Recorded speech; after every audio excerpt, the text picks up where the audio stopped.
Welcome to my channel.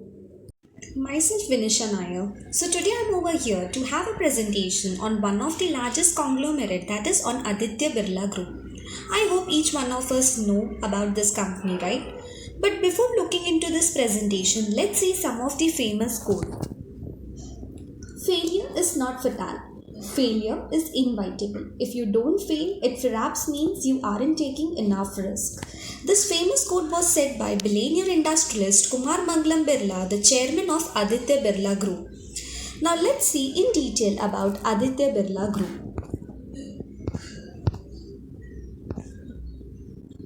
Aditya Birla Group was established in 1857 by Sheth Shiv Narayan Birla. It headquarters in Mumbai, India. It operates in over 36 countries across North and South America, Europe, Africa and Asia. It engaged in multiple sectors including metal, cement, textiles, carbon black, telecommunication, financial services, retail and renewable energy. It is one of the largest producers of aluminum, copper and cement globally. It includes companies like Ultratech Cement, Hindalco Industries, Aditya Birla Fashion and Retail, Vodafone Idea Limited. It employs over 140,000 people globally. It is led by Kumar Mangalam Birla, the current chairman of the group. Now we'll move on to the history of this company. Sheth Shiv Narayan Birla laid the foundation of Birla House by entering into cotton and jute in 1857. Thereafter, Kancham Das Birla took over the company in the beginning of 20th century. Ghanshyam Das Birla established businesses such as textiles and fiber, aluminum, chemicals, etc. Thereafter, in the mid 1960s, Aditya Vikram Birla joined his father B.K. Birla in that branch of family business, which by then consisted of Grasim Industries, Hindalco Industries and Indian Rayon. He created India's first MNC. He focused on East Asian countries, Indo-Thai Synthetics Co. Limited. Thereafter, Kumar Mangalam Birla took over as the chairman of Aditya Birla Group in 1995 following the death of his father Aditya Vikram Birla. Under his leadership, the group has seen rapid expansion diversification into new sectors such as telecommunication, financial services and retail while continuing to grow in the industries like metals and cement.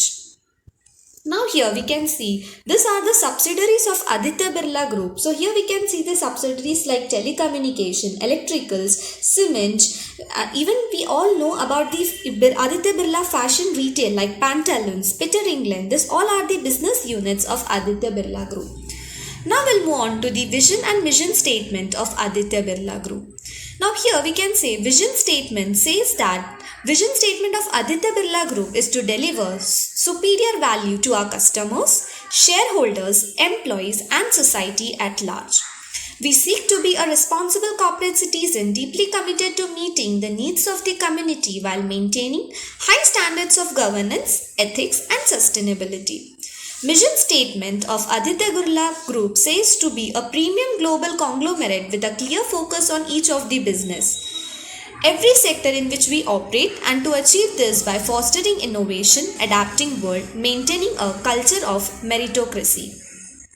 Now we'll move on to the SWOT analysis of Aditya Birla Group. But before entering into the SWOT analysis, let's see what a SWOT analysis is.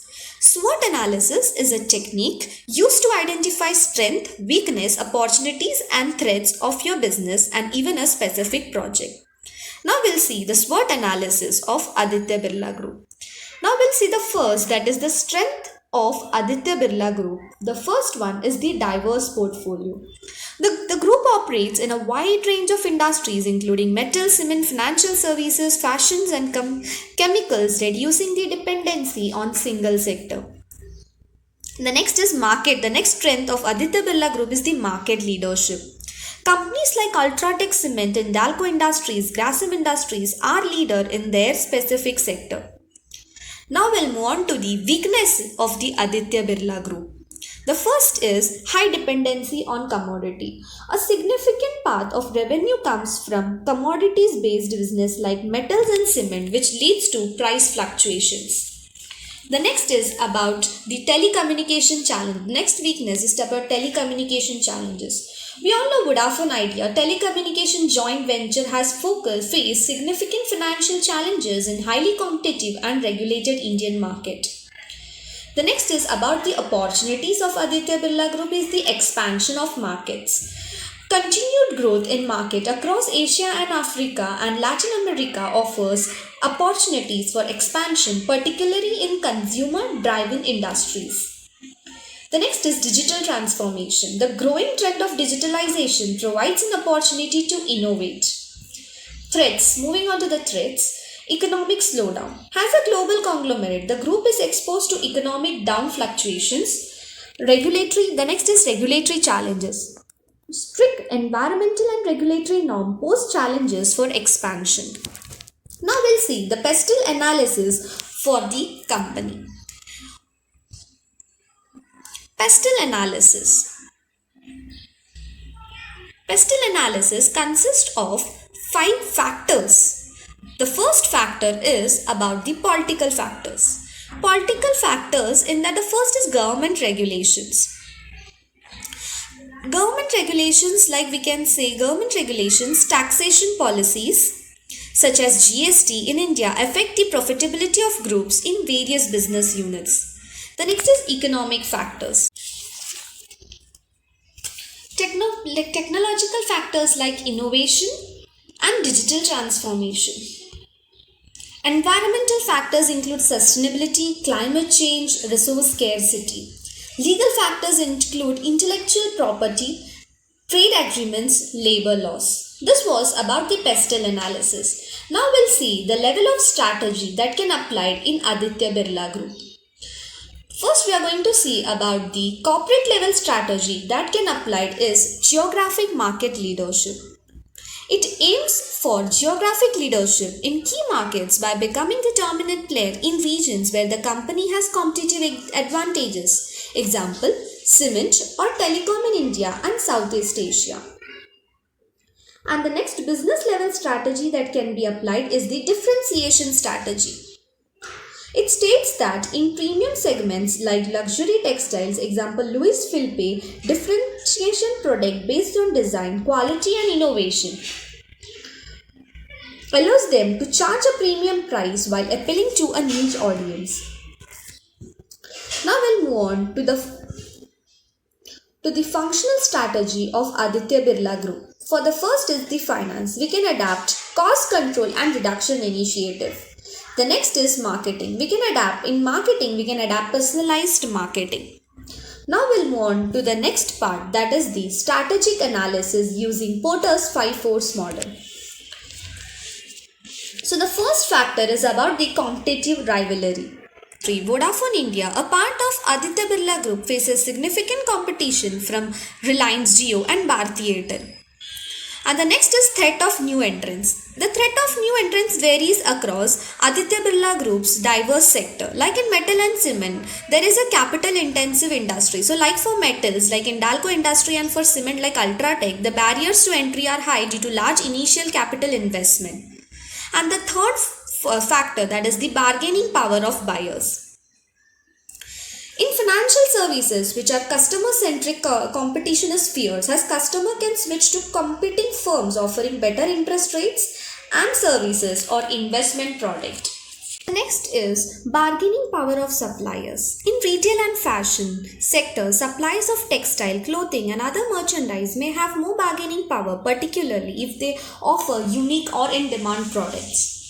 The next is, and the last is, threat of substitutes. In telecom sector, there is a moderate threat of substitutes in the form of internal based communication platforms such as WhatsApp, Zoom, which reduces the need for traditional voice services. So here, competitive rivalry and buyer power, particularly in consumer-facing sectors, remain significant challenges that Aditya Birla Group must navigate strategically. So this was about the Porter's 5 force model. Now we'll see the process for implementing the corporate level strategy, that is geographic market leadership. So here the first process is the market analysis. In that, access the market potential, identify the key markets And the next step is the strategic planning. In this, we have to define the objectives. Okay, and moving to the third step, that is the competitive analysis. In this, understand the competition, know the strength, weakness, opportunities of the competitives. Next is local adaptation. In this, we can have local partnership with local businesses to establish local presence. The next step is to investment and infrastructure. In this, we have to allocate resources, invest in necessary infrastructure. The next step is the talent management. In this, hire local talent, recruit and train local employees. The next process is marketing and branding. In this, conduct market campaigns, brand positioning, etc. The next process is the regulatory compliance. Here, understand the regulations, engage with the authority. The next importance is to know about the customer experience and feedback. And the next is to monitor and evaluate the performance. We have to evaluate the performance based on the customer experiences and feedback. And the last step is to scalability and replication. In this, we can leverage success. By following these steps, Aditya Birla can effectively implement geographic market leadership. The next is, we are going to move on to the next strategy, that is the business level strategy, that is the differentiation strategy of the one of the business unit of Aditya Birla Group, that is the Louis Philippe. So the first step is to conduct the market analysis. You have to do the market research and identify the target audience. Then do product innovation. In this, focus on design excellence. The next is positioning, brand positioning and marketing. The next step is to engage with customers and know their experiences. In this, there should be an omni-channel presence. That means offline and online retail stores should be engaged. The next step is the technology and sustainability. In this, leverage the technology to offer innovative product, focus on sustainable practices. The next is strategic partnership. In this, we have to collaborate with renowned fashion designers. And the next step and the important step is the pricing strategy. The next important is pricing strategy. In this, premium pricing reinforce the brand's image as luxury offering while ensuring the customer perceive value in every purchase. And the last process is the monitoring and feedback. Know about the feedback of customers, track that performance. Now, by implementing this step, Louis Philippe can strengthen its market position as premium luxury brand. So, this was about the company analysis of Aditya Birla Group. Yeah, as this was the today's presentation, thanking to one and all for having your valuable time.